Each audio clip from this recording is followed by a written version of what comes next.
SEO knowledge আছে তাদেরকে ওরা প্রায়োরিটি দেয়, যারা এসইও অপটিমাইজ করে লিখতে পারে।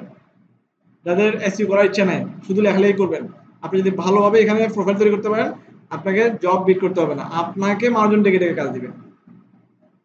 আপনি ফাইবার বলেন, আপওয়ার্ক বলেন, ফ্রিল্যান্সার বলেন, যে কোনো জায়গায় যে কোনো মার্কেটে আপনি লিখে লিখেই করতে পারেন, তাহলে আপনাকে অনেক প্রায়োরিটি দিবে।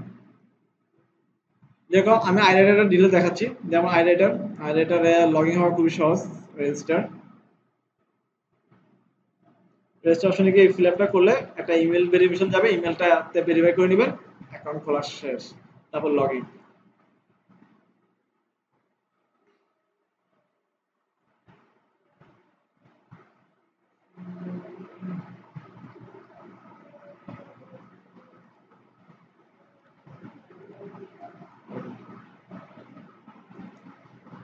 এই আইরাইটার থেকে যদি আপনার ইংলিশ গ্রামার ভালো থাকে আর আপনার যে লিখার ধৈর্য থাকে, আপনি পার ডে অ্যারাউন্ড 2000 টাকা আর্ন করতে পারবেন পার ডে, যেটা মাস শেষে 60,000 টাকা হবে। এবং ওই 2000 টাকা আর্ন করার জন্য আপনাকে সময় দিতে হবে সর্বোচ্চ 2 ঘন্টা।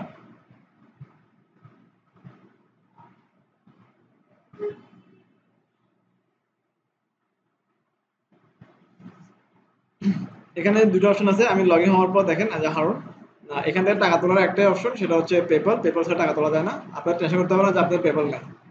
অনেকের পেপ্যাল আছে, কাজ করলে টাকা তোলার অপশন অভাব নেই।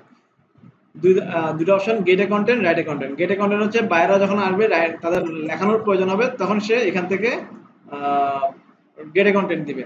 আর আমরা যারা লিখতে চাচ্ছি তারা আমরা রাইট এ কন্টেন্ট দিব। আপনার অ্যাকাউন্টটা খোলার পরে আপনি এই যে নিজের নামের উপরে ক্লিক করলে আপনার প্রোফাইল দেখাবে, সেখানে গিয়ে নাম, ঠিকানা, আদার যারা ডিটেলস আছে ডিটেলস সেট করে দিবেন, তাহলে আপনার অ্যাকাউন্ট সেটআপ শেষ। আপওয়ার্কের মতো কমপ্লিকেটেড কিছু না।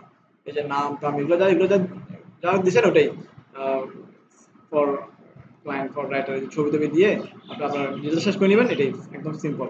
রাইটের কন্টেন্টে আসলে আপনাকে এখানে কোনো জবে বিট করতে হয় না। এই মার্কেট প্লেসে ক্লায়েন্টের সাথে কোনোভাবে যোগাযোগ করার অপশন নেই। ক্লায়েন্টকে মেসেজ পাঠানোর অপশন আছে, ক্লায়েন্ট চাইলে রিপ্লাই দিবে, নাহলে রিপ্লাই দিবে না। এখানে কাজ পাওয়ার নিয়ম হচ্ছে যে প্রথমত আপনি এসে শুধু ইংলিশগুলো সিলেক্ট করবেন, যেহেতু আপনি আশা করি যে স্প্যানিশ, জার্মান, ফ্রান্স এগুলো পারেন না। কেউ পারেন? তাহলে শুধু ইংলিশগুলো আগে সার্চ ফিল্টার করলাম যে শুধু ইংলিশগুলোই দেখাবে এখানে। তারপর এই যে আর্টিকেলগুলো এখানে দেখাচ্ছে, এখান থেকে আপনার স্ট্যান্ডার্ড যে আর্টিকেলগুলো আছে সেগুলো লিখবেন, কারণ আপনার নতুন। আপনি যখন 10-15টা আর্টিকেল লিখবেন তখন আপনি হয়ে যাবেন প্রিমিয়ামে। তারপরে আরো 20-50টা আর্টিকেল লিখলে হয়ে যাবেন এলিট।